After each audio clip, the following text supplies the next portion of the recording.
Your attention briefly. I hope you're all sort of seated comfortably. No, I will do, don't worry. So the first thing is I'm going to give a context of why we're here versus doing it at Art Day, which was what was originally planned. So we had been planning this event for over a month, almost on the daily, sort of speaking with the Students' Union to try and make everything as smooth as possible. The concern that was raised was this morning, such that students of some sort of background, whether or how it's specified, was various students, and in particular those who are people of colour, felt that they did not feel safe with the event and wanted to raise the concern to the president of the Students' Union, Frida. So as a consequence of that, Frida said that given that she is representative of the student body, she felt that it was no longer tenable for her to chair the event. And so we had some issues with who was to chair that. Unfortunately, while they provided a suggestion for a certain individual, the individual did not have time available, and the Students' Union made the decision to say that this event will not occur, which is rather unfortunate in itself. So here we are. This is no longer anything to do with Liberate the Debate. This is a private event. Let me stress that and make that abundantly clear. So in terms of chairing, I will be chairing the ceremony here, so of course we have College, so Akkad, and Luke, the chairman of Xexizy, debating on sort of freedom of speech. One of the first things are, because this is ultimately, we wanted this to work with the Students' Union, I will quickly run over the safe space policy, and this is as part of my role to make sure that this event remains civil and conducted to the best of its ability. So, there's a lot of things up in the air right now, so you're very much, you will have to forgive me to the best of my ability.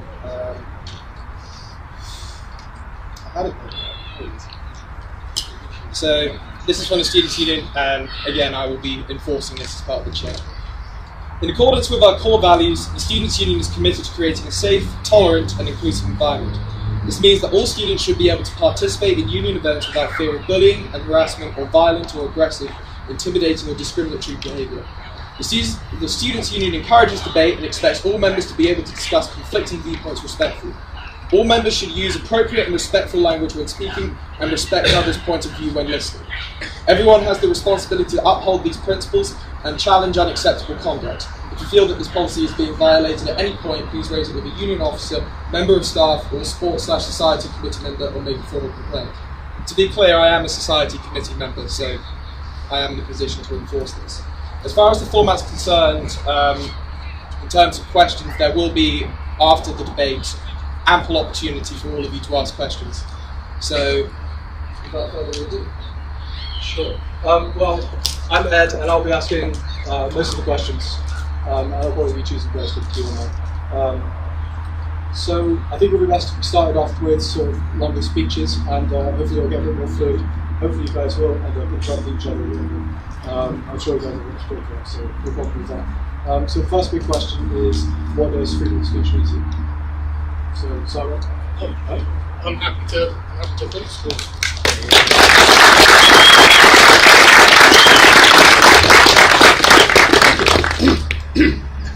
Right.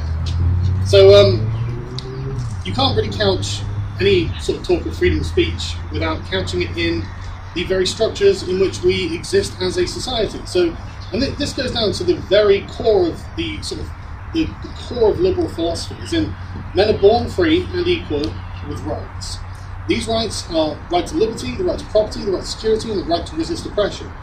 The people are the source of this sovereignty, and from this sovereignty comes a state. And the political legitimacy of this state rests on securing these rights for the people it rules over. Political liberty is whatever does not injure another, and this includes unrestrained communication of thoughts. This is the only just limitation of rights, to protect the weak from the strong. So this means, really, that the core arguments in principle for free speech are that silencing others presumes our own infallibility. It means they can't have anything to say that we cannot learn from, which is obviously incorrect. The second one is that despite any errors that they may be making, there's not a justification to not hear what they're saying. They may have a kernel of truth in whatever it is that we're trying to silence, but also it's good instruction for other people to be able to hear the positions that we consider to be incorrect. If not challenged, the third position, these ideas will be adopted by believers without any regard to the truth of their claims and without anyone actually able to challenge them. So you will allow a group of people to believe something that's demonstrably false just by not allowing them to say what they believe. And then the fourth one in the process is that you're not making a reasoned argument as to why they should be shut down. So we become unthinking and we become dogmatic. If we can't challenge one another, we can't know why we hold the positions we hold. We only know that we're not allowed to hold certain views. There is no justification from principle to silence others, unless we desire the silencing of ourselves.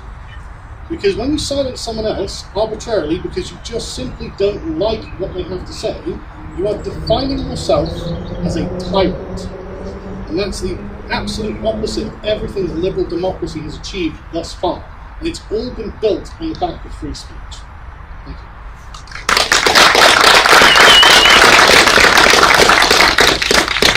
Alright, hey, so, hey, what does free speech mean to me then? Well, Shout! hey, is that good? Alright, cool. So, what does free speech mean to me then? Okay, so, there's of course the standard definition of free speech being that, it's the principle that the government can't persecute you and use force against you for any political views that you may espouse and hold.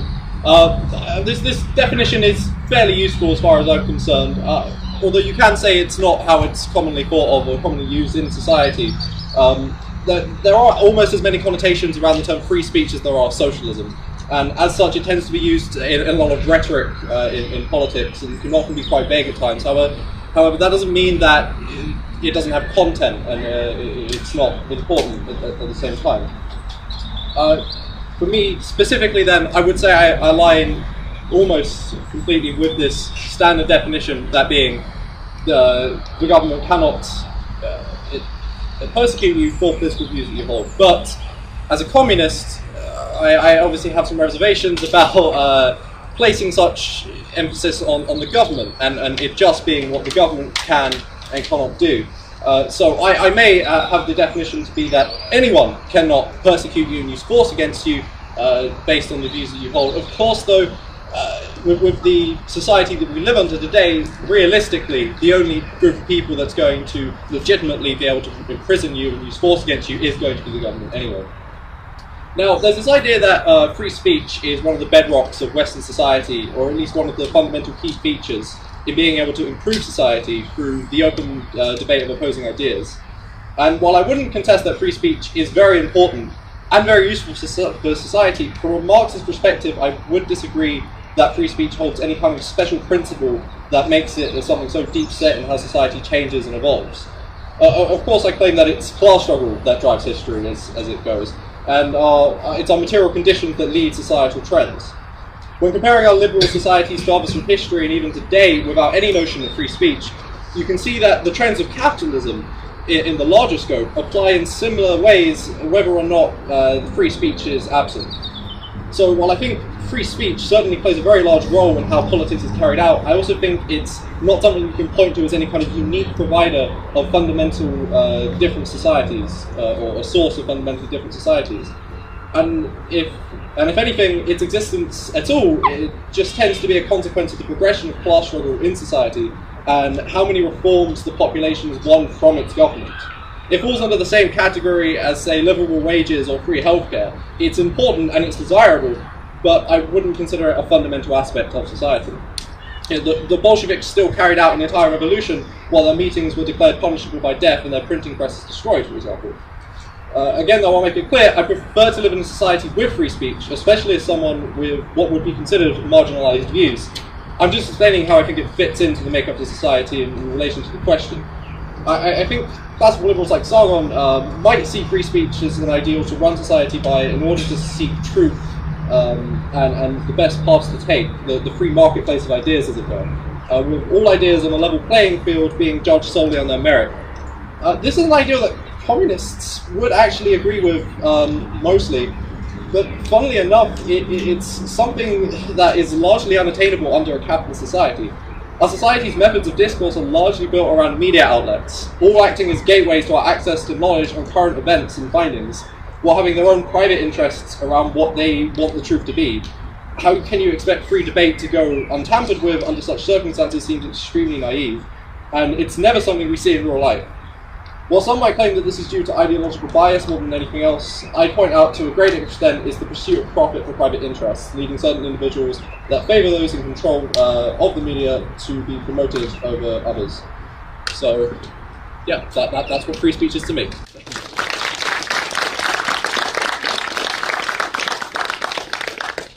So I think both of you have laid out your views of free speech quite well.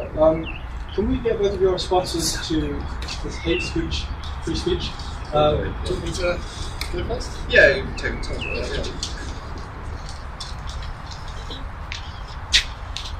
Yes. Thank you. So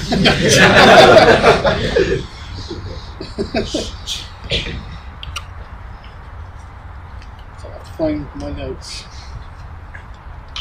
Okay, so hate speech is indeed free speech. The only reason that hate speech as a concept exists is because of the politicization of things that otherwise would just be opinion. I mean, to say, if someone says, I hate Muslims, that's not really a very political statement. That's not a demand for action, that's not a recommendation of policy, that's just someone venting their spleen. But it's become politicized because we've decided that there are some things you are not allowed to say. And we categorize these as hate speech. And the thing is, I might have sympathy for this position if it were evenly applied, but it very rarely is, I'm sure a lot of you have found out. The problem I have with the concept of hate speech is it is the stigmatization of dissent. Because a lot of the time, people who say things that are classified as hate speech actually have political reasons for saying these things, and they actually do have underlying an actual political grievance to be able to uphold. But often the people saying these things, frankly, are not well educated enough to be able to properly articulate why they just hate Muslims. I mean, they could be the victim of Muslims, they could be living in Luton, and they could be complaining really about the fact that there are Muslim gangs there grooming their daughters and the police refuse to do anything about it. Really, their objection isn't necessarily with Muslims, it's with the lack of action from the authorities. But in the most immediate sense, they're concerned about the Muslim people who are, for religious reasons, raping their children. So, stigmatizing these people is not allowing them to speak, using their free speech, and it's also not ever going to solve the problem. It's not a Voltaire quote, but it is very much a truism that to find out who rules over you, find out who you can't criticize. And if you have groups in society, and I hate to use the term Islam and Muslims again, but unfortunately this is the most pressing one in my opinion, hate speech laws begin acting like secular blasphemy laws.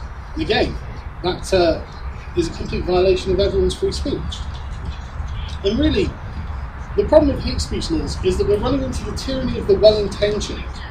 The problem with these laws, fundamentally, is they don't come from bad motivations, but they always end up manifesting themselves in really negative ways. With, for example, as I learned today, someone posted rap lyrics to their Twitter page or something, and now they've been arrested by the police. I mean, is that really the sort of society we want to live in? Where people go to jail over social media posts? Is that really what we want? Is that protest? No, it's not. At this point, it's not actually protest. But, and I think the thing that really pisses me off the most about hate speech is that it's the imposition by law of a particular moral incentive, a particular moral imperative. And this means that the police then have to enforce a kind of morality that A, they might not agree with, and B, you might not agree with, but what's worse is it turns them into something very similar to the Mutaween of Saudi Arabia, the police of vice and virtue. Here are things that don't actually hurt people, but we're going to punish you because of them anyway, because we have declared them to be wrong and something else to be right, regardless of your opinion. In my opinion, that's nonsense, unjust, and a violation of free speech. Thank you.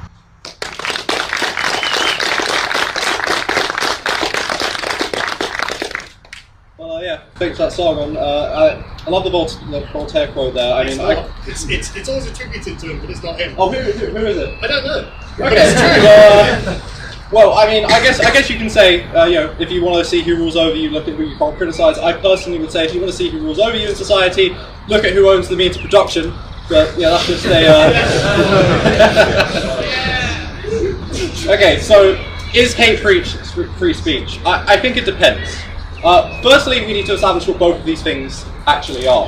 We've actually just spoken about what free speech is. Going with that previous definition that I gave, that you can't be persecuted for your political views by the government, I think the answer becomes sometimes. I think the typical context in people's minds of hate speech would be the use of slurs against minorities, for example, and slurs on their own aren't political positions or ideas. I don't think this would fall under free speech, given that definition that we're going by. You're not actually making any political points or discussing anything, you're just saying slurs that are offending people. That being said though, I think it's fair to say there does then exist political opinions which are hateful, but going by a definition of free speech as political opinions, these would fall under the protection of free speech if we were to advocate for complete free speech. Perhaps then you could use this to point out a flaw in absolute free speech, and it's accommodating to even undeniably hateful views. But in regards to the question, yes, hate speech can be free speech. Unfortunately, when we look at society, political views being hateful doesn't seem to prevent them from becoming extremely popular. And this is something I feel that the left today actually tends to overlook a little. There's a frequent argument brought up that we need to avoid legitimizing hateful ideas by debating them, and there's a lot of merit to the idea of how fascists interact with free speech, and we'll talk about that later in one of the next questions. But fascists are often more concerned with simply having their ideas legitimized rather than winning in any realm of logic. However, what I feel the left today often does is assume that it has a monopoly over what views are legitimate and what aren't. And I feel that this comes to a point where whether or not political view is considered a legitimate one in society is something simply out of our hands, and actually debate can be very useful in showing that these types of ideas can be wrong. I tend to be slightly more on the outskirts of the left here specifically, in that in my view, a lot of leftists are concerned. A lot of leftists are convinced that debate at all is useless to progressing our own ideas, or that any platforming of ideas we consider to be wrong at all isn't a good idea. For instance, there has been a lot of blowback from you, Sargon, simply coming down to the campus by the Liberals here. I personally, though, do actually fall more on the pro-free speech side here, as might be obvious by the fact I'm debating you at all. But really, that should just show you how convinced I am that open debate is simply ineffective against genuine threats like fascism. Because fascism is unique because it's a form of populism. It grows under conditions of instability and challenges the foundations of liberalism, which is why it's so difficult for liberals to argue against it. You can't handle these types of ideologies with conventional means because they themselves are not conventional. You need the right tools to fit the job, and in the case of fascism, free speech simply isn't not what we should use.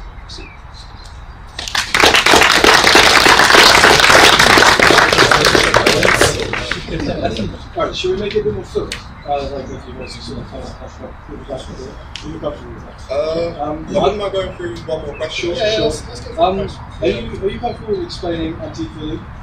Yeah, I can do that. Yeah, I just I appreciate though. Just before that, we go through the should free speech our limits one.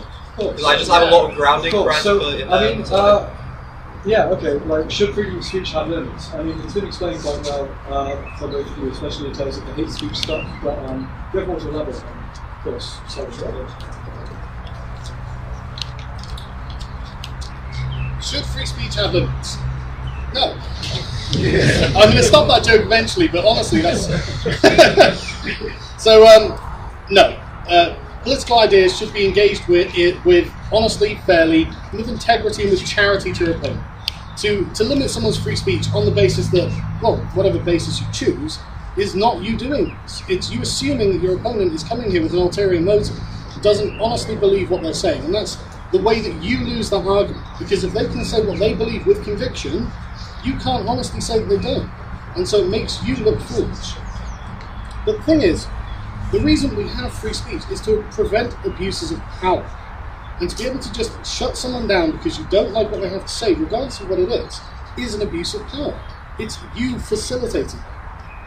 Also, the idea of limiting free speech is actually incredibly dangerous, because unlike what Luke said there, fascists and any other kind of totalitarians who would seek to shut down your free speech are the ones who don't want free speech.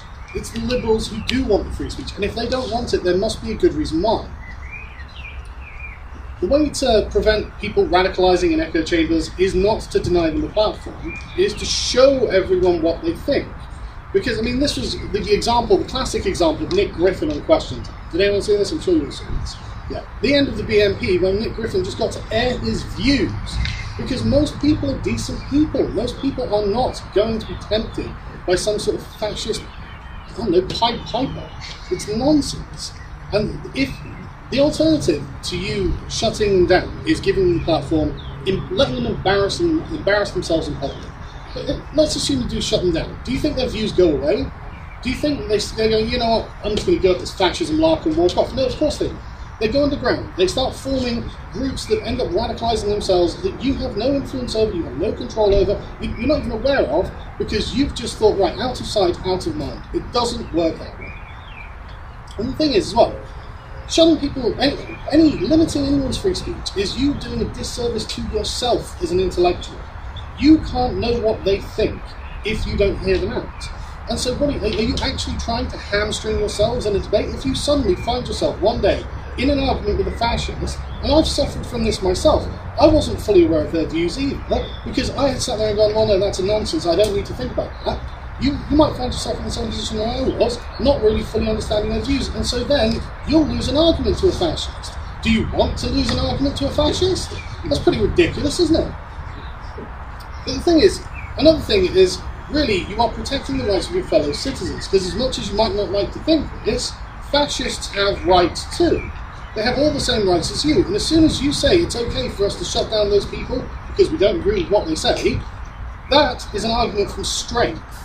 That's not an argument from justice, that's not an argument from anything that you could stand there and really hold your head up high and say, I did that and it was the right thing to do. That's you saying, I did that because I was strong enough to do that. And God forbid that they become strong enough to come and do it back to you, because you'll have legitimized that position entirely. They'll just be parroting your words back to you. This is right, don't complain. And by what basis will you complain when they come and shut you down? Coming back to the infallibility argument, you don't know everything. I know you don't know everything. And it's not just because half of you are not even 25, it's that no one knows everything. And so you are, it's this kind of pretension to think, oh no, I literally don't know what that person has to say. There are reasons why people go to extreme ideologies. You know, I want to have Islamists and fascist platform. I want the public to see what they say, because there's nothing better for rebuking Islamists than getting them on a stage in front of an audience of millions of people on TV and having them explain to everyone why it's legitimate to kill gay people. There's nothing better. Nothing deprograms potential Islamists like mass shame like that. It's incredible. And again, if you don't do that, do you think this person doesn't go back to a mosque and carry on preaching from their Quran, explaining to easily influenced young men from a position of authority why they're completely justified to do this from their scriptures? You've got no one counteracting that argument. You've got no one actually putting the other side across.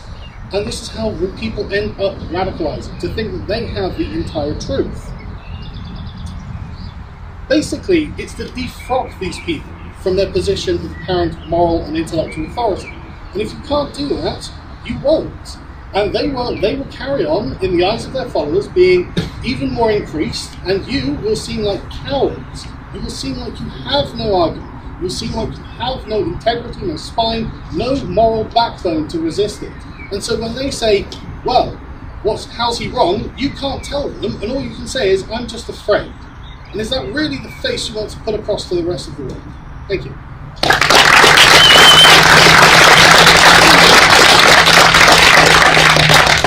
Well, yeah, a lot of interesting stuff going off there. I feel like I deal with most of it in what I'm about to go through.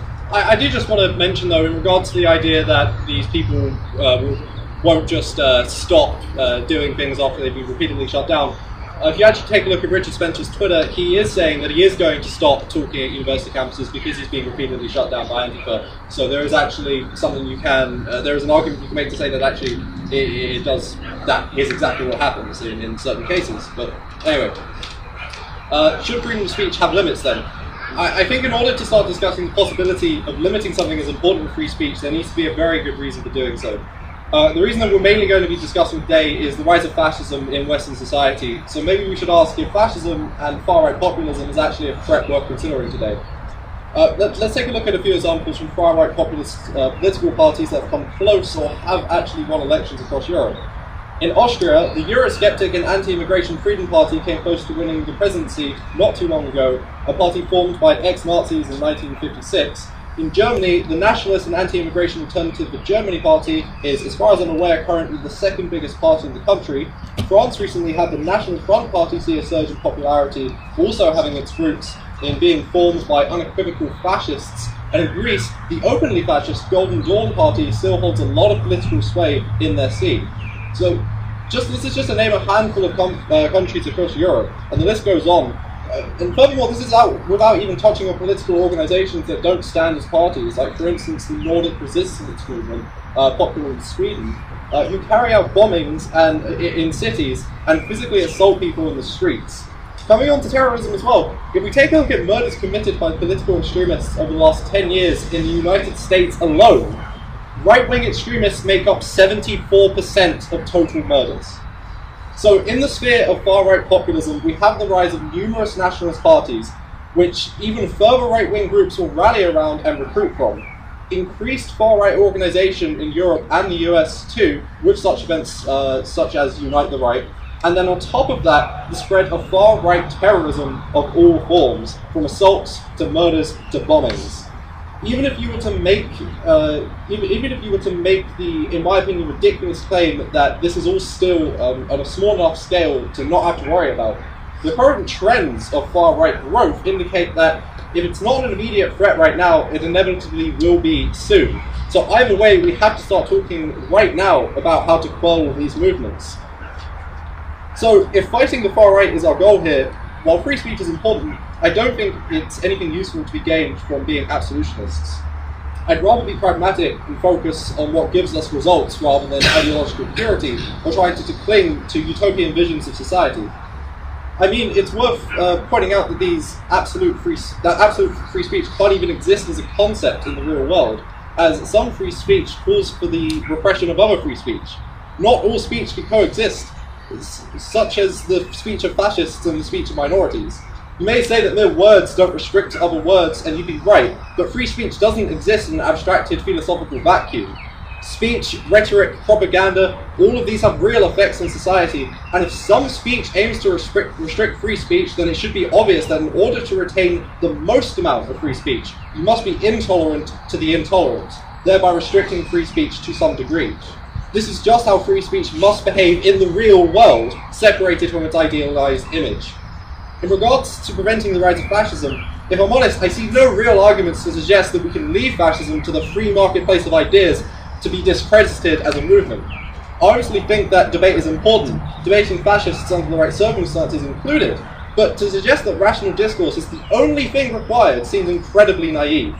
Even if we forget for a moment that this has historically never happened, that bad ideas have repeatedly come to prominence, while debated frequently dismantling their ideas. Even if we look around right now today, there may have been some right-wing populist movements under the spotlight even if we look around right now today, there have been many right-wing populist movements under the spotlight for years now, such as the alt-right. And in fact, Sargon, you yourself recently debated Richard Spencer, yet the alt-right haven't got anywhere. Well, you can only say that the alt-right have only gone somewhere because of terrorist attacks that they've carried out in Charlottesville, so people had to die in order for them to be, regress, only for them to, what I'm expecting, to come back in the future. We'll see. But as I was saying earlier, Richard Spencer himself is only saying he's going to stop talking at universities because Antifa repeatedly keep deplatforming him. So what I'm saying is that your methods of trying to debate him empirically don't seem to be making a difference. Sorry, let me just see where I was on the page there. So, hold on. Okay, Furthermore, in regards to the free marketplace of ideas, it relies on the assumption that all political actors are engaging with the pure intent to make their arguments to try and logically convince people. But in the case, for instance, with fascists, this just isn't the case. It's well known that a large reason a neo-Nazi is eager to get any platform he can isn't just because he's convinced their theory about Jewish-controlled finance is so logically sound and convincing that as soon as people hear it, they'll have no choice but to agree with him. But because the act of debating whether or not these ideas are right or not in the first place allows them to become legitimized political opinions which can be expected to be held, regardless of how wrong they are. And that's half the battle for fascists right now, and they know it. A free marketplace of ideas simply serves them this political goal on a plate. When we look at both history and the tactics fascists operate by, the notion that the free marketplace of ideas will quell any future fascist movements just isn't grounded in reality. So to return to the question, if it's almost self-evident that unrestricted free speech has been at any point in history, hasn't been at any point in history or today slowing down the rise of far-right populism, and on to present itself, that being that of course we must have limits if we want to be serious about combating political threats to society. I don't even think this should be framed as being anti-free speech, but rather it aims to create the most amount of free speech realistically possible in the real world. Of course, then the question follows, in what way do we restrict free speech? Who has the power to restrict free speech? And my answer here would be local communities of anti-fascists. I'm not too eager to place large amounts of power in the hands of government as such, and as such, local level organisations not more appealing. However, I believe we'll get more into the functions of Antifa later, so for now I'll leave it here.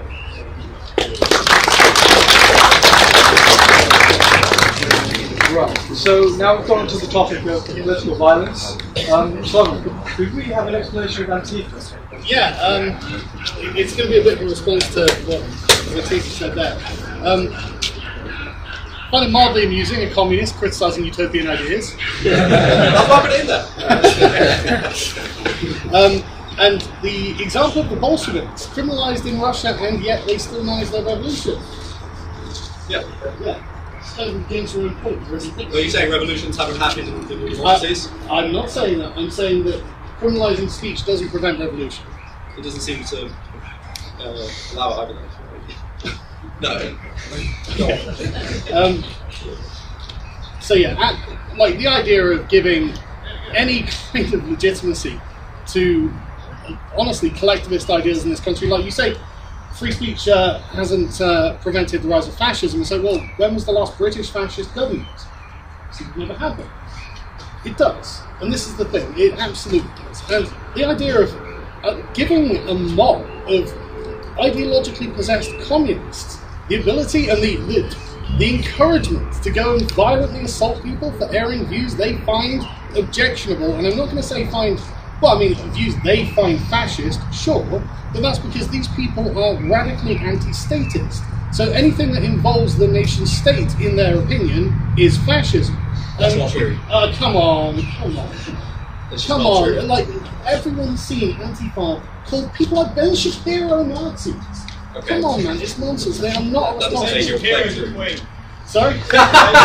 all right. Let's stop Russia and let's just keep moving. But the point, I mean, it goes completely against the very concept of our democracies.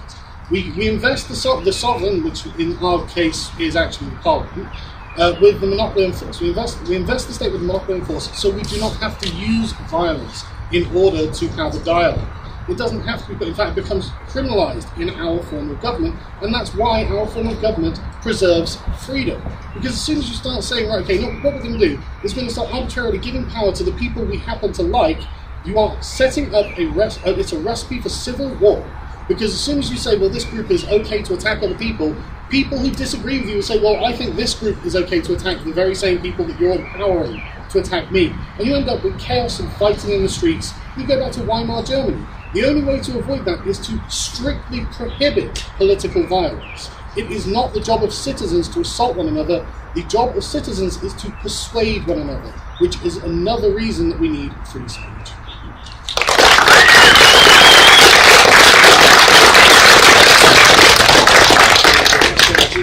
Are we going inside? Sure. Yeah, okay. I just have to say, it's interesting that you don't consider the government to be actors of political violence. Have you ever heard of the police force? The government is the sole actor of political violence. Well, exactly, but you were saying that we should have it to reduce political violence. It does.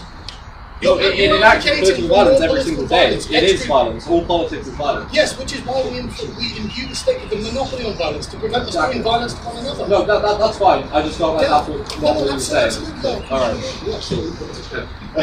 Alright. Right, so, Antifa. Now, I have to say, this is, as far as I managed to get in preparing quite proper speeches, so this is more just general notes, but it still should hopefully get the points across. Louder. Hello. Right. So let's be civil here. okay. So anti-fascism. Now, I wouldn't think of Antifa as a monolithic entity that you're either black and white for or against. Antifa isn't an organization. It's more of an act. The act of anti-fascism. It spawns organically by different people in different times to suit their own situations in fighting fascism. And it's very possible to say that you disagree with some acts being done in the name of anti-fascism while still believing that measures must be taken to resist fascism. And I myself even do so.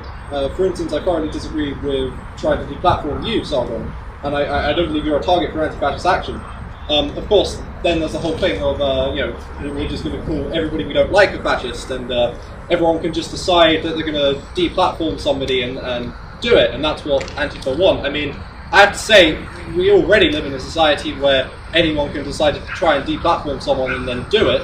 Whether or not Antifa as a concept exists or not, this is still the case. So I don't believe that believing we have to use tactics to fight fascism is really related to individuals on their own merit deciding that they're going to try and deplatform certain people when other people disagree with it, because you can't help that. That's not in your control, regardless of whether or not Antifa exists. Because it's already meant to be, not following the rules. So I don't see what you can really do there. I would actually, support trying to prevent that, because again, I don't think people like you should be deplatformed. But anyway, going on to what fascism actually is then. I mean, this ridiculous notion that we think as communists that fascism is just, what was it that you said? Any kind of state action at all? Or just the existence of the state. I have had discussions with far-left people who claim to be supporters of Antifa who have said that liberalism is basically fascism because they support the existence of the state. Okay, well, I can't really help what other people are going to be saying. I'm not holding you to account. I know. I'm just saying that, obviously, different people are going to say different things on these stuff. But I think this kind of plays into the point I just made there, where we can't really help what individuals want to do if they decide that they're going to try and themselves deplatform people for whatever reasons they may come up with. That's just out of your control. I think the left does have a very strict definition of what fascism is. We have a lot of theory about what fascism is from the 20th century. We have actually different opposing theories on it, because we actually discuss this rather than just saying fascism is when you do political violence. I genuinely believe that it's the liberals who have the weakest definition of fascism. But to give you the common features of fascism, and again, this isn't even a full definition, you can talk at length of what defines fascism, because it's a social phenomenon, if nothing else. But the common features that we see in history is it's totalitarian, imperialist, nationalist. It's a mix of private property and state industry, and both of these industries are following the capitalist mode of production, that being production of commodities for exchange and surplus value and the cycle of capital with money.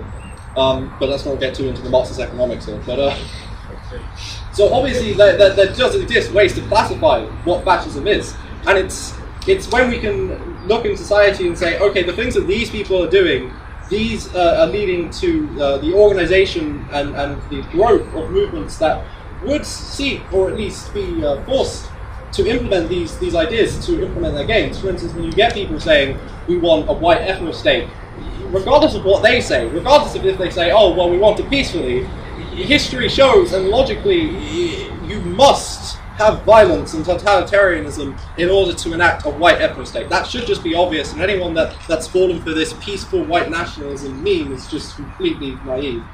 But so the point is that there are definitions of what fascism is. I think I don't see where this whole idea that the left just has no idea what fascism is come from, because I totally understand that there are people who call people fascists who by most measures wouldn't be. But obviously that's going to get the most media attention because that's what people find interesting. But then that always ignores how, for instance, in Eastern Europe, as I was talking about earlier, with all these actual far-right nationalist parties, you do have these groups of Antifa fighting these people who are anti-Nazis. So they are obviously useful here. So I think to try and discredit the entire movement over, or the entire ideas over just a few individuals who are just being ridiculous, really, it just makes no sense. It's rooted in ideology in a way. So going back onto how Antifa kind of organised. So give me a moment. Again, I'm sorry, it's all fractured from this point on. I'm sorry. So what we have to discuss is not Antifa as an entity, but whether or not there exists a need for anti-fascist action. And I believe we have already justified that by talking about how fascism is on the rise, and if it is not a threat now, it will definitely be in the near future. In my mind, it's about local change rather than systemic change as well, though. I think university campuses and communities being protected by rising groups of fascists and they try and intimidate groups that they seem enemies. This is very, this is what Antifa should be about, communities and the local level, and trying to prevent what we see now in Sweden, for instance, with these acts of terrorism, with a relatively small amount of fascists physically assaulting minorities and leftists because they disagree with them. That's what Antifa are trying to prevent. However, I don't think it will be Antifa that will stand in the way of a new fascist government taking power when push comes to shove, as it were. And this is a critique that I actually hold of them. I believe only communism can do that. However, that doesn't mean Antifa are useless. They just share the same limits that, say, social democratic reform does. But yeah, I think that should cover every base on Antifa.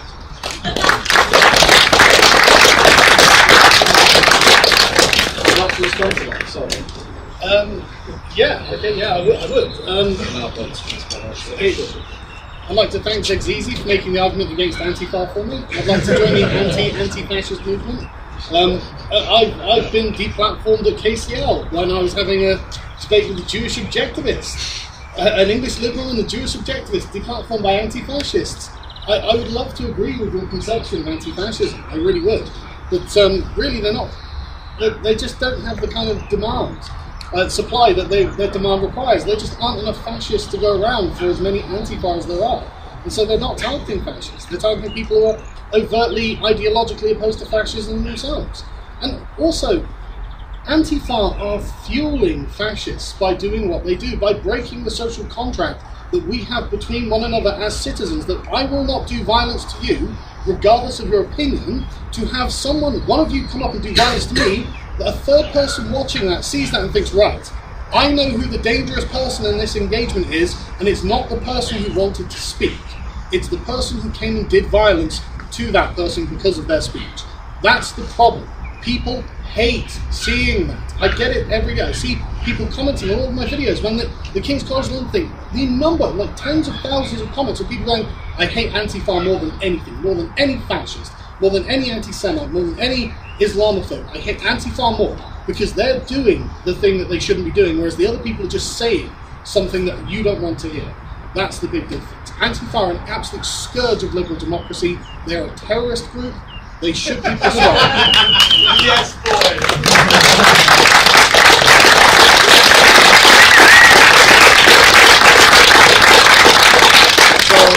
So, few interesting points there. So, again though, I feel like you've kind of missed my point here though, because you brought up how you were deplatformed, and you're focusing again on these, the Western Antifa a lot.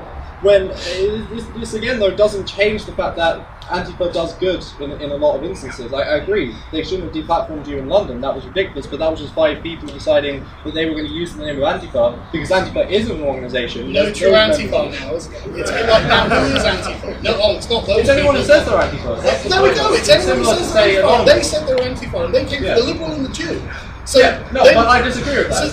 Exactly. Got their flag. But the point is that Alright, let's just take it easy. Sorry. Thinking of what you're saying. the point is I can't control what they do because Antifa isn't an organisation. There's no one head who decides this is what we're doing, and regardless of what you want to say against Antifa, that doesn't actually change what these individuals can do. And again, what about in the rest of the world where they are actually fighting genuine fascism, or when they do fight genuine fascism in the West as well? You seem to be completely disregarding all of these instances just because of these other instances where people have taken on the name of anti-fascism and, in my opinion, and yours, made mistakes, right? And then in regards to the idea that they're a terrorist organisation, that is just... So that, I'm assuming that you're using the definition here of terrorism, the standard dictionary definition of like violence for political pursuit, for the pursuit of political gains, correct? Well, in that sense, we can kind of call most acts that the government do terrorism, but that's not how people think about the term terrorism. The Iraq War could have been called terrorism on our part, police could have been called terrorism, but that, again, is how the word terrorism is used, right? So clearly, I don't think that this dictionary definition of terrorism is too applicable. I think there's a better definition, and I think one of the qualifiers should be that the targets of terrorism are interchangeable. Terrorists don't care about who they're attacking. They're attacking anyone for the sake of their political purposes. But this is not what Antifa do. Even if you want to say that their definitions of fascism are faulty, the idea of Antifa as a philosophy is that they target people because they are participating in fascist organisation. That is not an interchangeable target. Therefore, going with this, what I would consider to be better and more apt and more like close to reality definition of terrorism, calling them terrorists is just absolutely ridiculous. Yeah.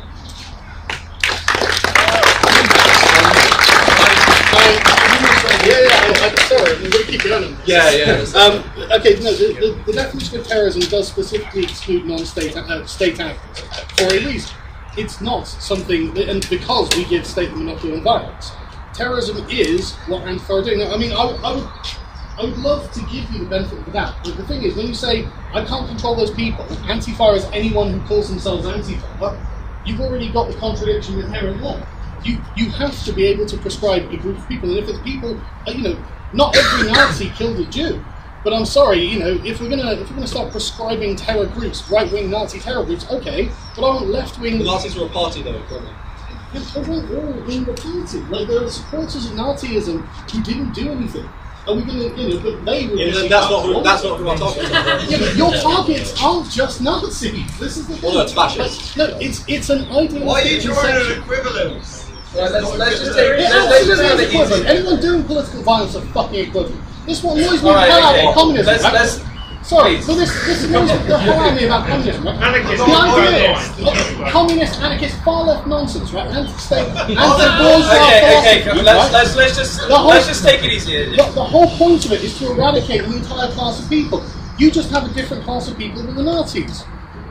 Okay, I don't want to eradicate any class of people. But anyway, no. I think just as a call of respect here, we will have question time, and there will be an ample opportunity to engage in this subject. But for now, in terms of debate, I'm happy to engage any time when it comes to that sort of thing. So there'll be a lovely time slot. It's just slightly frustrating to have to listen to two people who don't actually know anything about anti-fascism.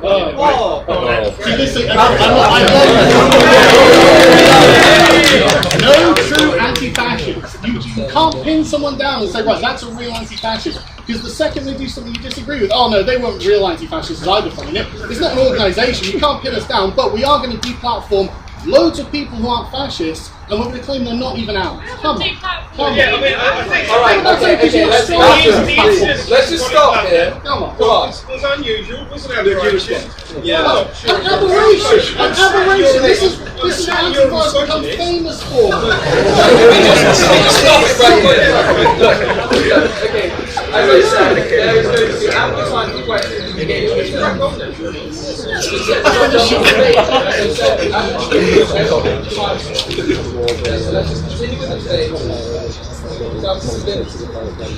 There are a lot going on there. I'm not going to jump into what that was. But the one point I really want to bring up here is this equivalence due to political violence. I think that's absolutely ridiculous.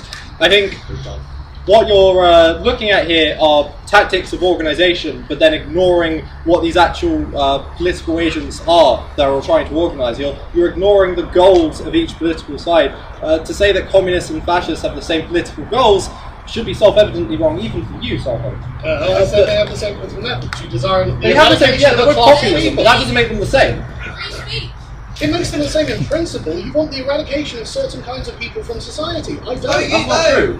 Of course you do. What do Civility! You want to abolish the concept of bourgeoisie. That's a completely That's a different class of people. No. You want to abolish what it means to be bourgeoisie. Now, here's actually a No, very no, good no, point. no, You've made my next point.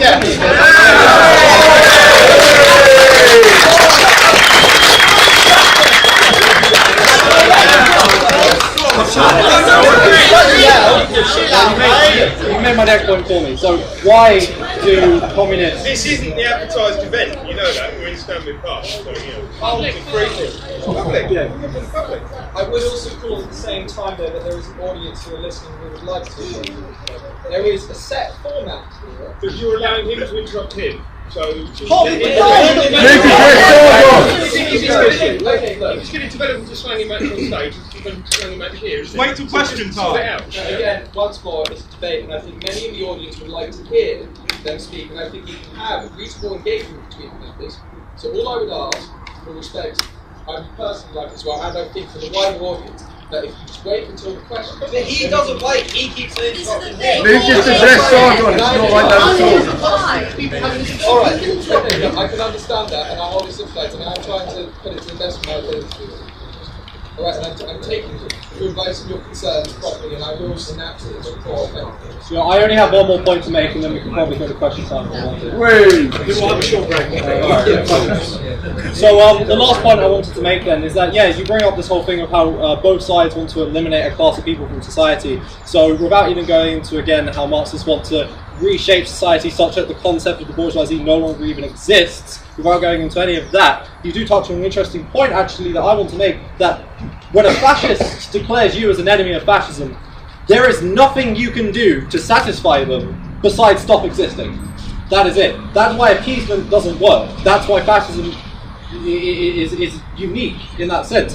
When communists declare someone an enemy of communism, it is because of actual actions that they are taking. It is because of traits not intrinsic to the very being that they are. It's because, you know, anti-fascism as well. They go against people who actually organise fascism. If someone wants to have fascist thoughts in their head, then practically there's nothing Antifa can even do about that. But if someone wants to be black, then that's when the ethno-states start coming in, and eventually that obviously just leads to the camps, inevitably.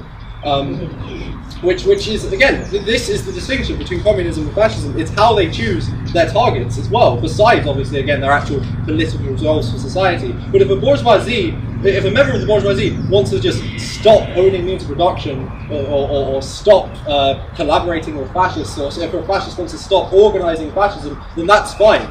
They can then go on with their lives. But if a fascist chooses you as one of their enemies, there's nothing you can do. And that is a difference, and that is why they cannot be called equivalent. Thanks.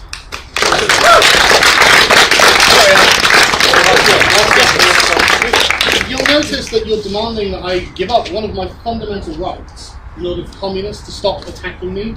I'm not going to do that. You're not talking about giving up your existence, though. You absolutely are. My existence. Your existence is based on your property rights. Absolutely. If I take away your stuff, you still exist. Yeah. Wait, okay, come on. By what right do you think you have to take away someone else's stuff? We've argued about that before in a previous debate. Let's just have the final statement. Let's just move from there. Yeah. Probably that toothbrush. Antifa are a terrorist group. They should be proscribed. Thank you. Right,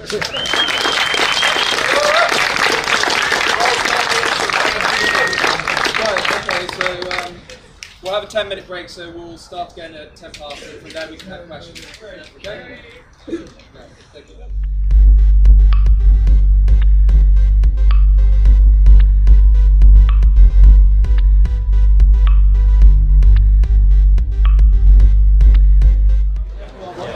Right, if I could just draw your attention, please. you are intending to listen to debate. So we'll be taking questions. Ed will be taking them there. So we don't have an issue with the audience engaging in certain extents. However, I will underline and emphasize that we want to keep this productive. So let's move away from something along the lines of heckling and more sort of useful interjections, perhaps. If I can define it as such. So Ed will be taking the questions, and when you address your question, specify whether it's towards either Carl or Luke, or whether it's an open question in a small sort of subset of debate. Thank you.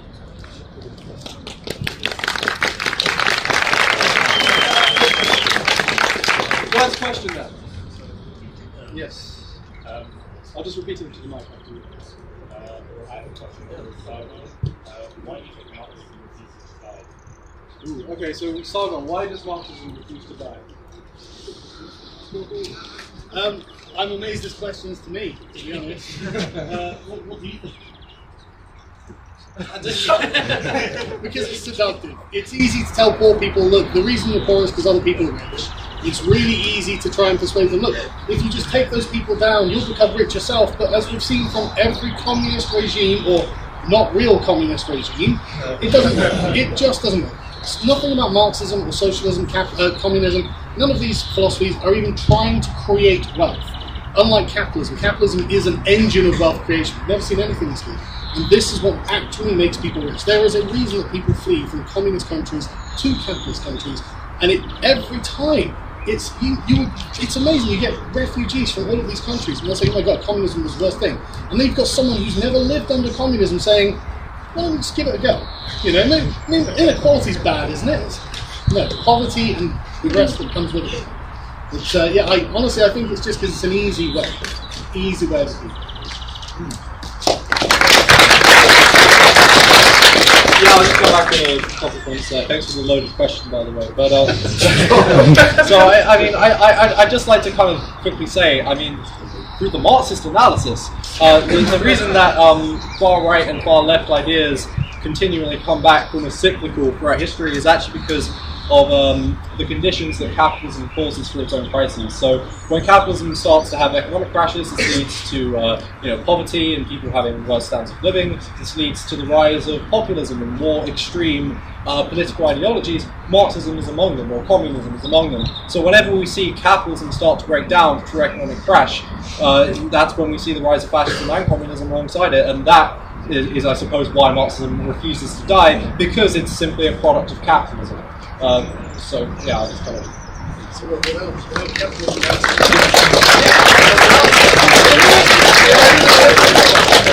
Who else has a question? Yes. I have a shout out to the internet first. Kraus, if you're listening, Rage After Storm sends regards. And open question, what's meant to come after capitalism?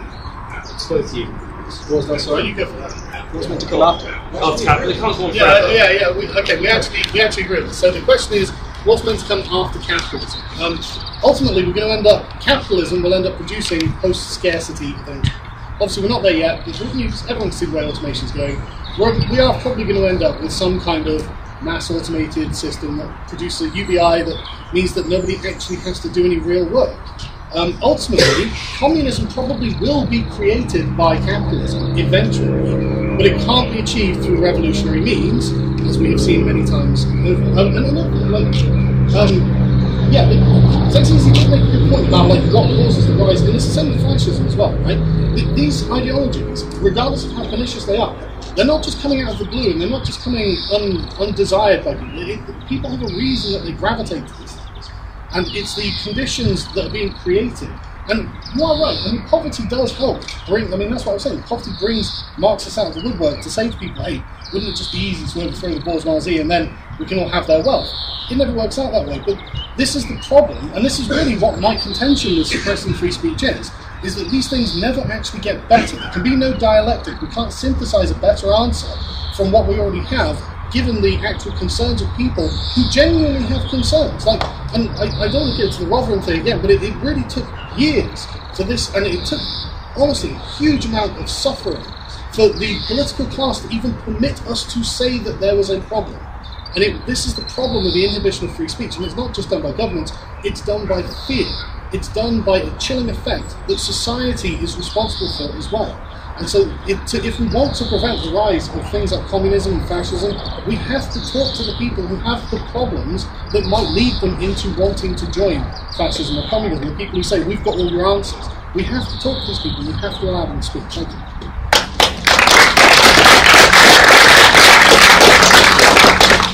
Well, sure, yeah. Wait for the speakers to...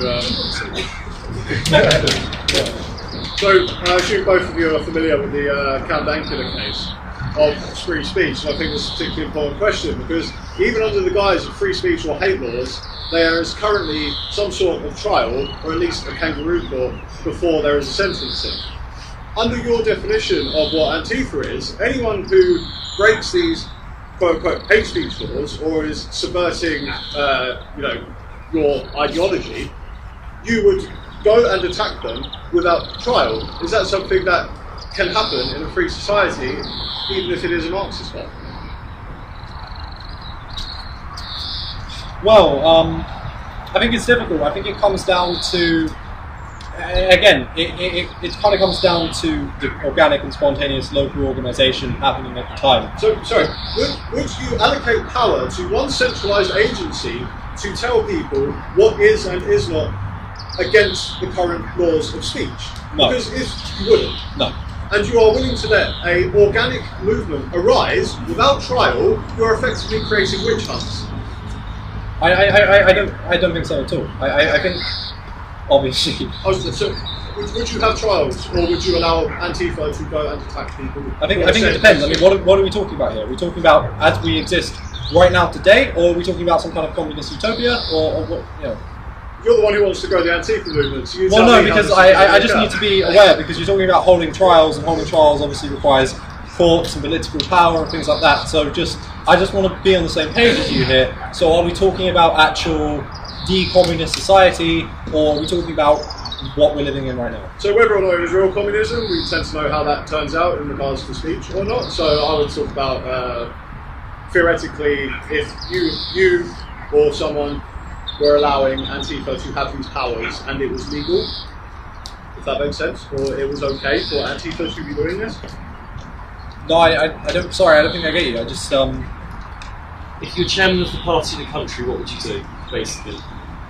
Oh, well, yeah, it's difficult because it's not as much about like particular political policies. I don't think. I think it's more just, again, based on the actual local instances of fascism at the time, and I think, I think there's this definition of fascism that we generally stick to, and I think the left itself should try and internally make sure that other parts of Antifa, and again, anyone can call themselves Antifa, and you don't even need to be left to call yourself Antifa. So perhaps Antifa itself internally try and stick to one general definition that we can genuinely agree that's what it is, and then from there on, that's when they would go on to actually deal with these instances of fascist organisation there and then, and essentially that's the trial you're talking about, where we determine through our political theory that something it will lead to the growth of fascism, and that's when we do something about it.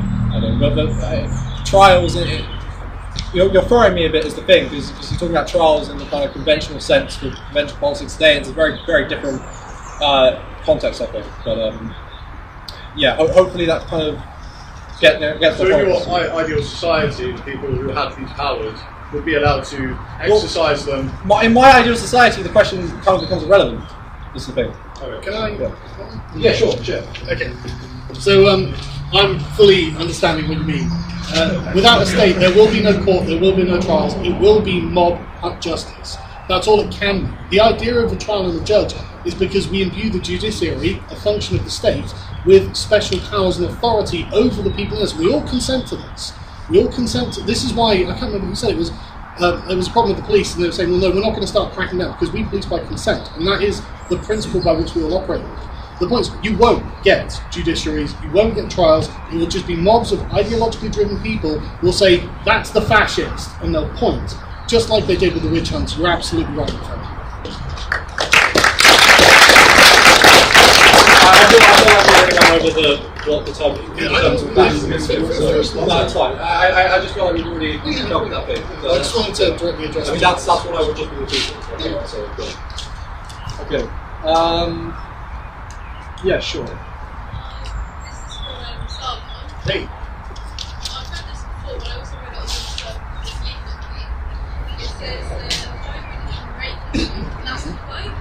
Yeah. I did. I was just wondering, why did you say that being used as a defense saying that functional children? Yeah, absolutely. See, I've got a very strong policy on not raping people. I'm actually. This is why I don't like male feminists, to be honest, because they don't. And it really bothers me. And Jess Phillips has made her career going around claiming that she's getting all these kind of threats. And so I thought it was very important to tell her that I wasn't going to do it. But do you not think that statement itself? I think a lot of people can divine the sense from that. If you can't, Why I wouldn't even rape you? because I would never even sully myself to lower myself to doing anything like that to Jess Phillips. That's why. Well, I find And because I knew it would piss people off. But the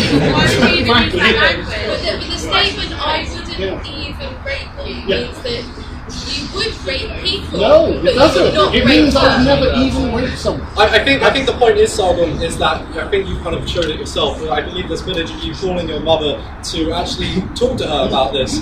When you asked your mum if she considered this to be offensive or not, you actually left out the word even. Yes, you did, and I feel like that kind of makes the entire point there. My mother is actually a strong supporter of my channel, and she follows everything I do. Yeah. So she's undoubtedly seen it many times. So I'm just saying, like, when you actually said to your mother, you messed up. Have a little bit more completely changed. All right, come on, let's. What do you think if, say, a man said this to one of your children? What would your response be? Well, I'd be glad I'd know that my child isn't about to be raped. Okay, I know what you're saying, and I'm just going to dig it. Let's cut to the heart. Jess Phillips says unbelievably offensive things on a daily basis, but you guys don't care. We do, we hate her. Okay, but the people who support her don't care. Okay? Hang on. They don't care because it's not their problem. It's not their ideology, and it's not something they take offence to. They are, in fact, often a bunch of man-haters, and they support this. And I'm sorry, I don't care if I've annoyed Jess Phillips or anyone else by saying I wouldn't even rape her, because I wouldn't. It's a weird thing to say. It's a really great thing to say. If you can't see that, and if you don't want to see that, I don't know. All right. Even if you just met, are you raping? Why would you say that? There is literally, I literally just said to piss people off. That's why. Why do you? Why do you piss You me don't off? understand how much you're pissing off everyone else, and it's a taste of your own medicine. And suddenly you don't like it. You've been raped. What's that supposed to be?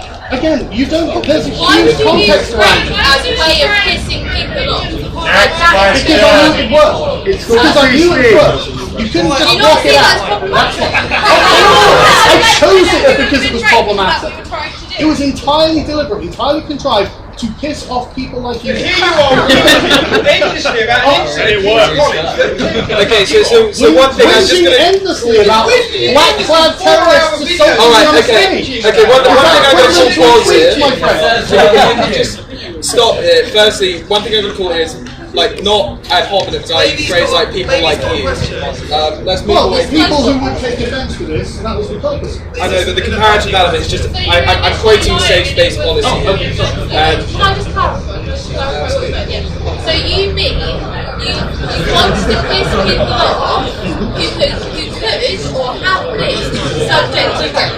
Well, I don't know whether she Is that just clarify? So you have purposely wanted to piss people off who have been subject to or can be. No.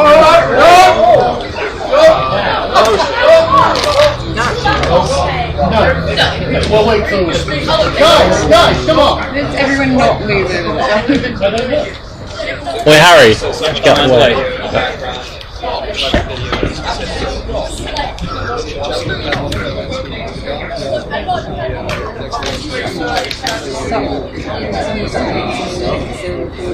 I didn't even know what happened. Seriously, how do you organise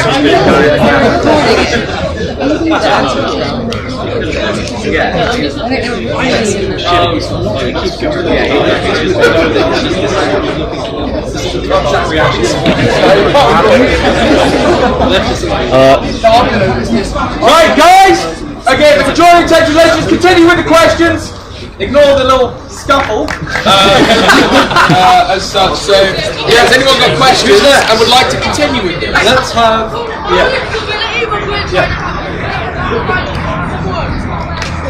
Right, okay, we're just going to continue here. So the individual with blue hair over there, please. I'm just Sargon. It's alright. Your idea about like free speech as well, where everyone has a right to speak, where we have open campuses, it sounds really great. But how would you respond to the argument that due to your current societal situation being basically being like a straight white male, you're not going to get any of the backlash that comes from people like Richard Spencer. You're not going to get any of the more negative, violent side of hate speech directly. Richard Spencer is a straight white male, and he suffered the backlash. How would Did he not? So basically, how would you He's a straight white male. I don't necessarily agree with this argument, but how would you respond to that argument that you are not directly impacted by I am directly impacted. My being a straight white male does not prevent me from being impacted by backlash. So you're actually talking about fascism? You're saying you're impacted by the hate speech of fascism? Sorry, is that what you're saying? Wait, can you repeat that? So are you saying that because he's a straight white male, he's a straight white male, he's not the subject of the hate speech of fascism? He's not subject. You're not directly impacted by the hate speech that comes out of this freedom of speech idea. I absolutely am. I mean, you understand that there are lots of feminists right now getting banned from Facebook, right? But there are lots of them who end up finding themselves suspended from Facebook because they say I hate men or something like that. And unfortunately, that's a gender, and you're not allowed to make gendered comments like that. And they don't even realise it. But this has been going on for years. There are loads of men who suffer from this all day, every day. But everyone thinks, oh well, you're a man, therefore you must be privileged. Therefore, it doesn't hurt your feelings. And therefore, when people are like, oh, but that might have hurt someone's feelings, I'm like, I don't care. You know.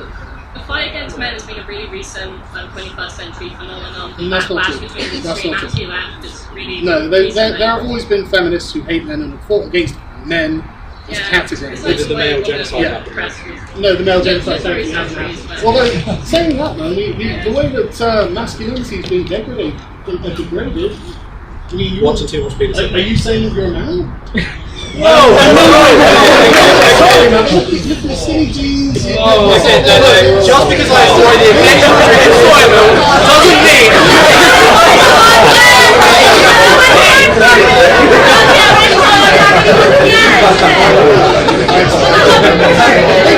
Alright, let's move on to the next question. I hope that answers the question. Harry. Luke, I have a question for you. Yeah. Do you see there being a kind of case for a free marketplace of ideas once your communist utopia is kind of realised and you no longer have owners of means of production controlling what comes out? Yeah, that's a great question. I would like to see that communism would bring the realised version of the free marketplace of ideas, because the advent of communism would mean the final death sentence for fascism. Because of course fascism is a product of capitalism.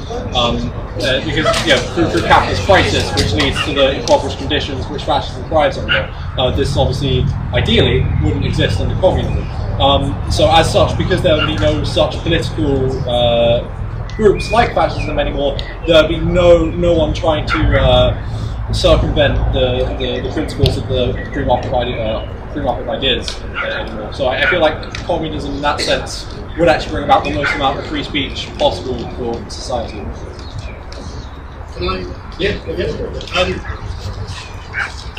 Technically, you might actually be right on that.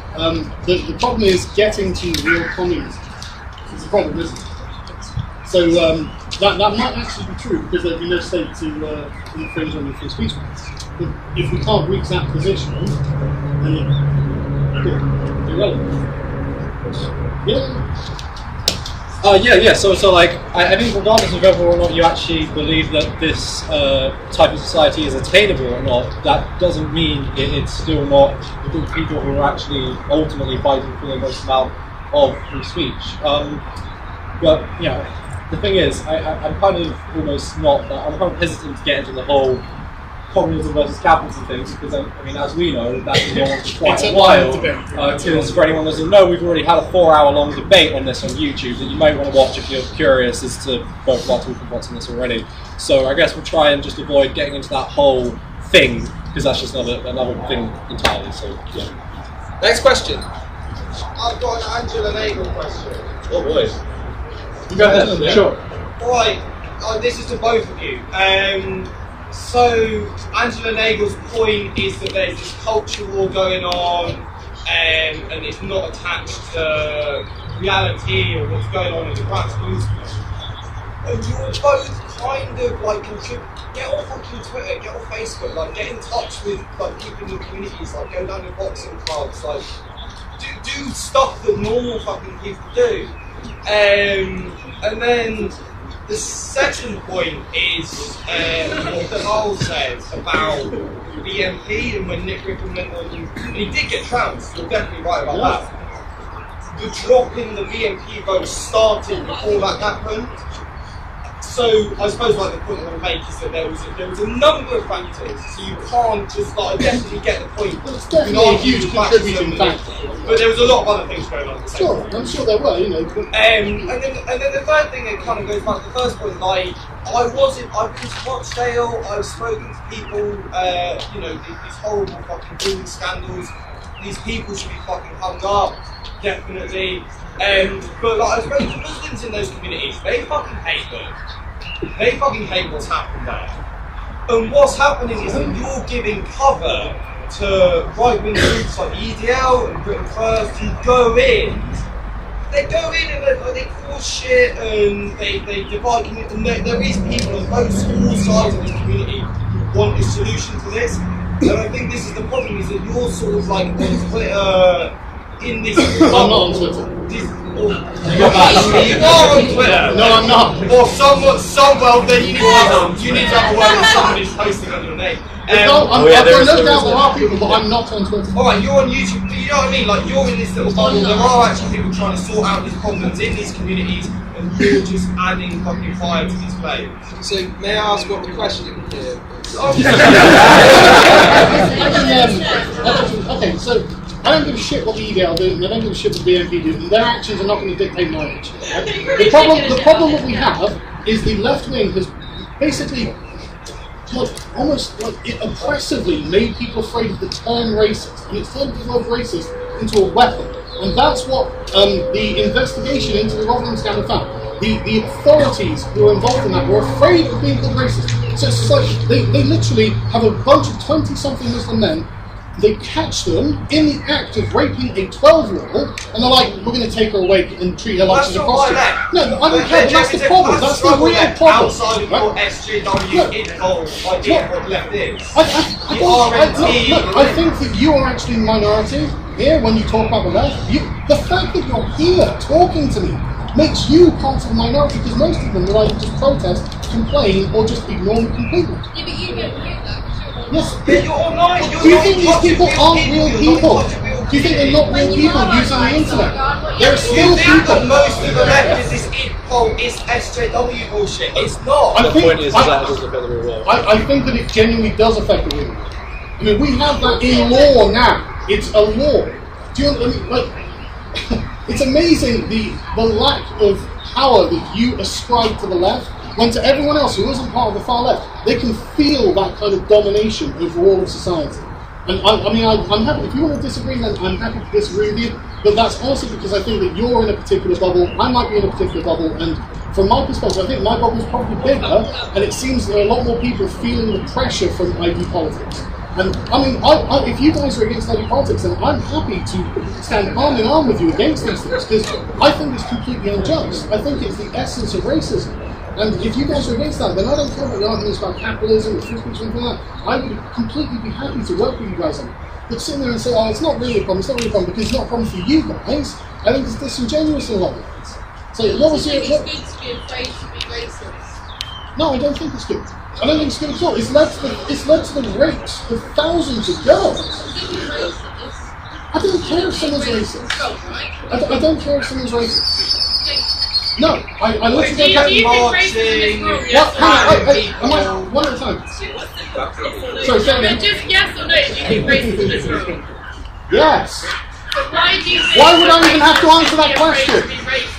Do you remember what I said about intellectual charity earlier? I mean, why would you even have to ask that? So we should give people who beat up black people intellectual I just got beat up. No, we should give people who beat up people criminal sentences. It's the action of beating someone up that's the problem, not the fact that they did something about the black person or not. She got going on. Yeah, I can see that.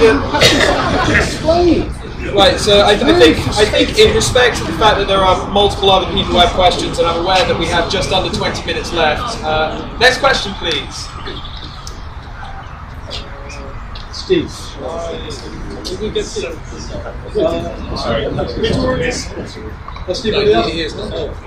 is the vote for you. So, objectivists argue that ideas are the motor of history, and that the rise of fascism and communism is due to the prevalence of Platonic philosophies in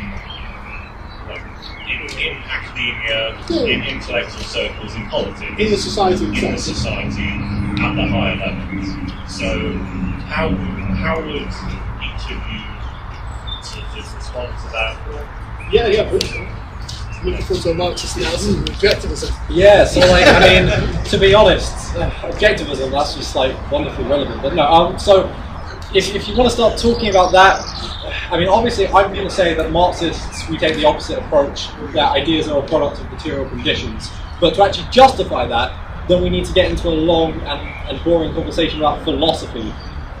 And I'm sure that's not really the place to do right here. And you're talking about Platonic philosophies. I'm assuming you mean like Kant and Hegel, right? Yeah, he means the difference between Plato and Aristotle. The thing is, this whole, we should not be talking about philosophy, but you brought it up, so we're doing this. The whole distinction between Plato and Aristotle hasn't made any sense since Descartes, because he pretty much almost synthesized them in a sense. So, and that's what Kant then essentially based off of, and Hegel was a continuation of that. But to say that everything's down to Plato and we just need to go with Aristotle, I mean, basing your entire political philosophy on philosophers from thousands and thousands of years ago only, and that's it, rather than the accumulation of continental philosophy over thousands of years, doesn't really make any sense to me. But yeah, I mean, philosophy isn't even my strong suit, to be honest. But it's just, that's what we've got to talk about if you want to start talking about that, and the actual justifications for where ideas come from and how they relate to the material world. That's a whole other thing. So speaking specifically to objectivist philosophy, I actually know a bit about this very sort of high-level objectivist. But basically, what he means is the progression of a certain set of ideas can be traced from the dichotomous ideas of Plato and Aristotle. What really they mean when they say that is, are they thinking of systemic plans, like Marxists, or are they thinking about sort of individualist, I guess, is it a top-down view of society or a bottom-up view of society? And I mean, I agree with the bottom-up view of society completely. And the problem is there are a lot of social planners, and where else do the social planners go? You can try and get to the top of society to plan it in the way that they think is perfect. I can't even be possible. I agree that the social planners are a bad idea. That's right. Next question, please.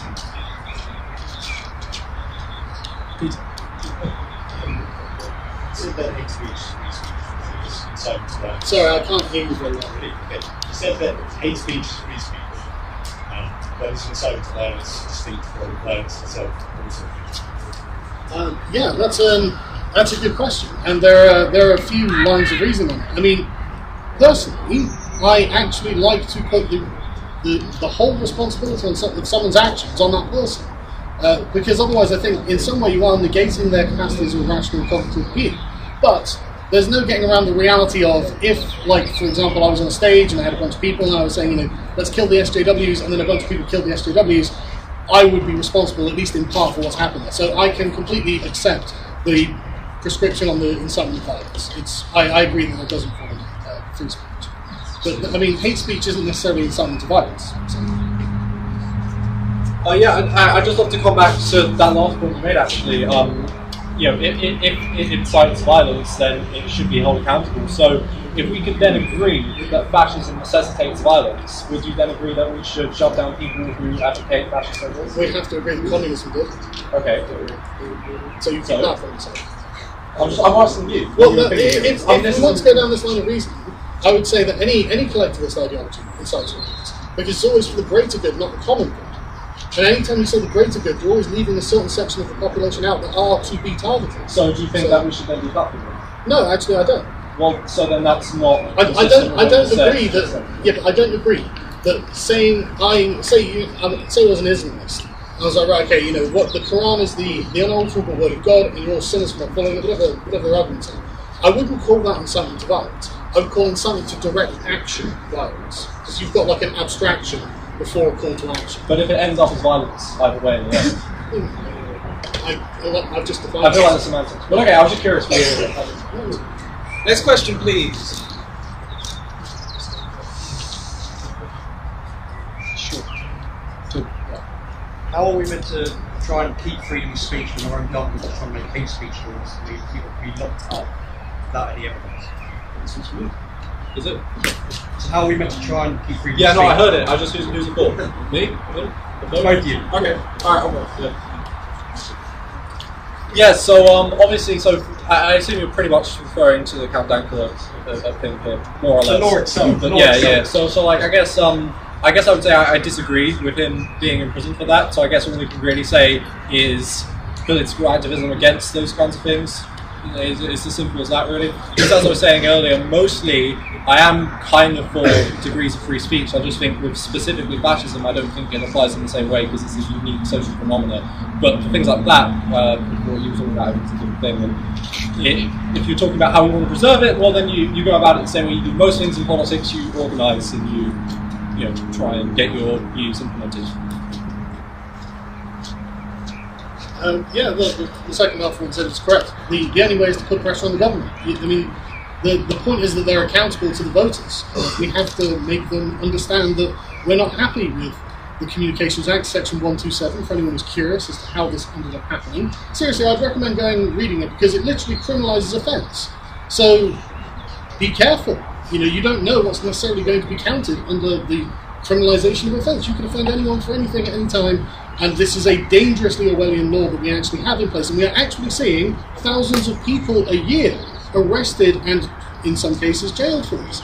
So it's something we just have to do. Xexizy is right, we've got to organise. We have to make sure the Conservatives hear us and ask them why they agree with Labour on almost everything when it comes to social policy. It's crazy. Like, Theresa May is going, oh, well, inequality is a problem. That's not a Conservative opinion, Theresa. I'm not a Conservative. I'm annoyed that you're not even holding to your own positions. But yeah, he's right. We have to organise. Next question. I know the chap with the red shirt's been hanging for a while. So you are in favour of the free market ideas. Sorry, yeah, it's. If fascism, specifically the sort of word, does not believe in freedom of speech. So you're going to have to speak up a little bit. I'm sorry. If fascism, doesn't obviously not agree with freedom of speech, which should be called, if it succeeds in free marketplace of ideas, the free marketplace of ideas ends because they will remove the right to free speech. So, therefore, is it not better to take preemptive action before they reach that point of popularity in order for them to prevent the free marketplace of ideas from ending in its just in case the mic didn't pick up, he was asking, is it not better to take preemptive action to stop an ideology that seeks to end the free marketplace of ideas? And you're absolutely right. The question is, what does that preemptive action look like? In my opinion, this is being fueled by suppressing people who have legitimate complaints about the way things are going in society and have been shut out from this kind of overriding bourgeois cultural norms that keep them out of the conversation. Whether you like it or not, these people vote. They are citizens. I mean, the Nazi Party were voted in ultimately. And this can happen, and that's why it's dangerous to suppress free speech. We should hear their problems because they have a right to have their problems dealt with. No one is born a fascist. They become fascist because they're not being served by the society as a whole. And the only way to prevent that is to actually see what their problems are. And if their problems are offensive or not politically correct, so be it. We have to live with it. So if there are problems with the existence of minorities, what do you do? Talk them out. What if you can't? Well, do you think that the majority of the country are going to have a problem with the existence of minorities? Not right now they don't, but in history people have done. Then when they start killing minorities, you take legal action. So we have to wait for people to die even if we know they're going to die. You're complaining about people dying already. There are already right-wing Nazi parties that are prescribed under law. You were complaining earlier that right-wing parties were killing them. Right-wing terrorist organizations. Yeah, these are already prescribed. Well, yeah, that's why I want to fight it right now. But you're saying. Yeah, but I don't think we're about to suffer a fascist takeover. No, not right now. No, of course not. But because we actually take action against this. But if fascism is to win at the voting booth, then that is a failure of ours. We have allowed that to happen by not engaging with what is fueling the fascist rise. This is going to get back into what we really went through in the main debate. Yeah, but but my argument is we need to have a conversation with people who would otherwise be attracted to fascism. Your argument is we must suppress these people. I can't argue for a government to have legitimacy to suppress their own citizens.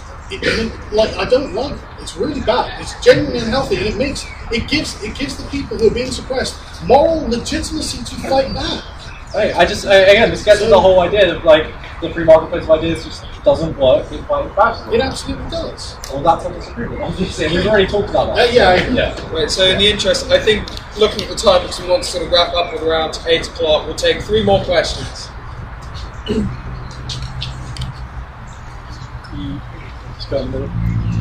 Yeah, I have a question about the accountability of Antifa groups that are like that. Who are Antifa accountable to? Who should they be accountable to? And what are your opinions? George Soros. Yeah, is that the Yeah, that's good. It's true. Yeah, so I mean, again, the whole thing, because Antifa isn't actually an organisation, it's more an action itself. Again, but it is little kind of organised groups, isn't it? But they're not. They are. This idea, they're an organic kind of. They are, yeah. They're not. They're always at the same kind of ideological bent. No, because I think the point is that you might consider me Antifa, yet I disagree with other sections of Antifa come through that point. And again, it's similar. It's like do you go around assaulting Nazis? Pardon? Do you go around assaulting Nazis? I might. You don't know. I don't. I say I did. The point is, it's like. So they're kind of like that online group from the early 2010s, Anonymous, in that anyone can be Antifa. They're not one set thing. Anyone can call themselves that and then partake in that action, and that's it. And in that sense, they're not accountable to anybody because there's no hierarchy and there's no organisation there. There's no one person controlling everything for them to be accountable to. Is the thing. So, yeah. You sound very reassuring. So Right. Well, that's what it is. You asked. So. All right. Next question. I think your answer is they're not. That's the problem. Sure. Yeah. What is your opinion of the KGB and its actions in USSR? Go on, bring out your inner tank. Yeah. Who likes to no? Okay, so I mean, the USSR is a massive topic, obviously, and we're not going to cover it all in the 30 seconds we have left. I'm only asking for the KGB. Okay, well, I disagree with the actions of the KGB then. Why? Because they were like a They were secret trying to preserve service the for a revolution. totalitarian government. Yeah, but they were trying to preserve the revolution. This is a whole thing we get into about Russia and its conditions and the 1917 revolution. Yeah. But are you saying the 1917 revolution wasn't just? It was, definitely. Right, and so you need something to protect the revolution. It's not. It's not. Yeah, but you actually do need a force to protect the revolution. I don't think you need torture to do that and do what the KGB did. So you still need a KGB. It depends. So define what you think that is. Well, an internal police, sort of secret police service that's going to find fascist elements and make sure they don't prosper.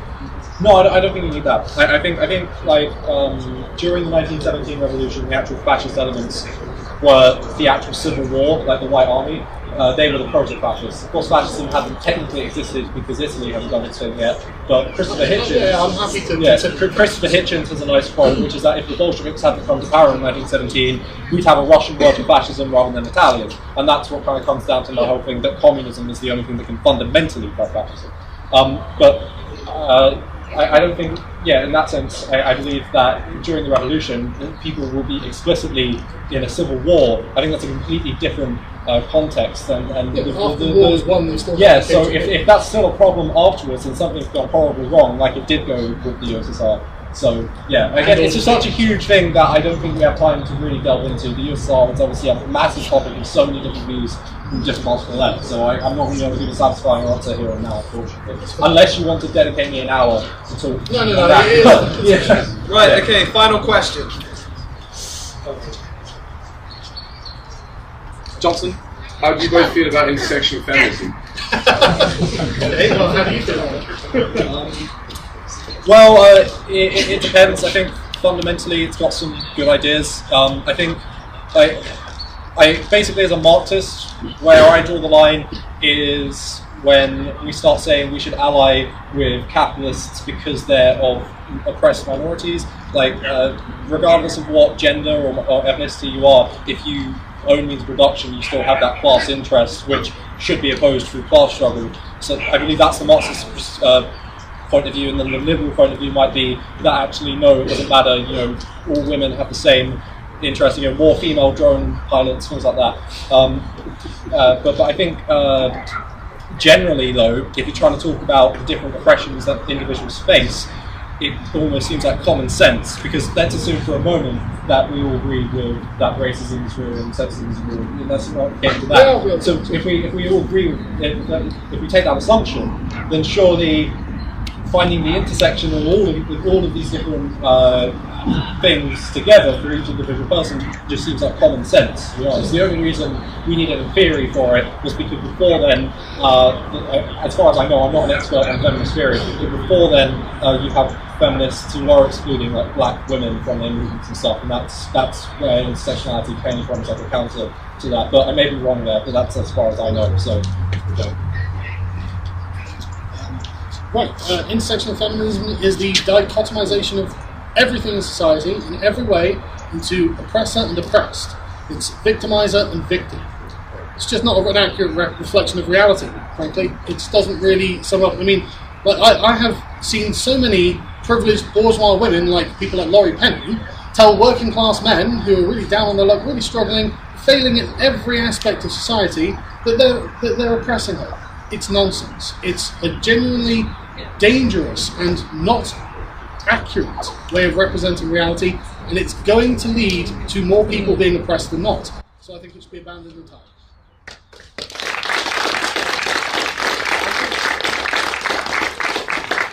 Really quickly, I mean, like that example you brought up with the rich bourgeois white woman telling,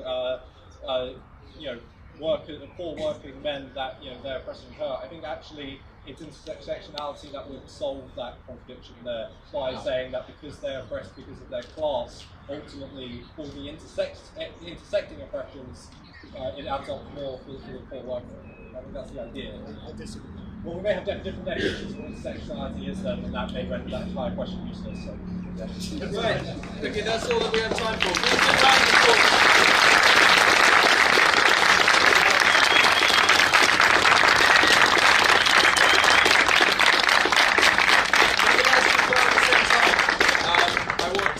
Firstly, give a round of applause, namely to Matt, who's helped sort of organise this.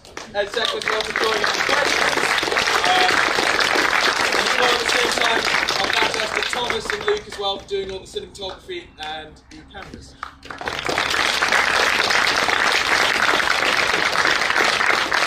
well, I'm also going to say thank you to all of those who managed to stay civil. As well, on a standing of free speech and the ideology, at least that's certainly very much appreciated on a personal standpoint. I'm going to get fucking trumped.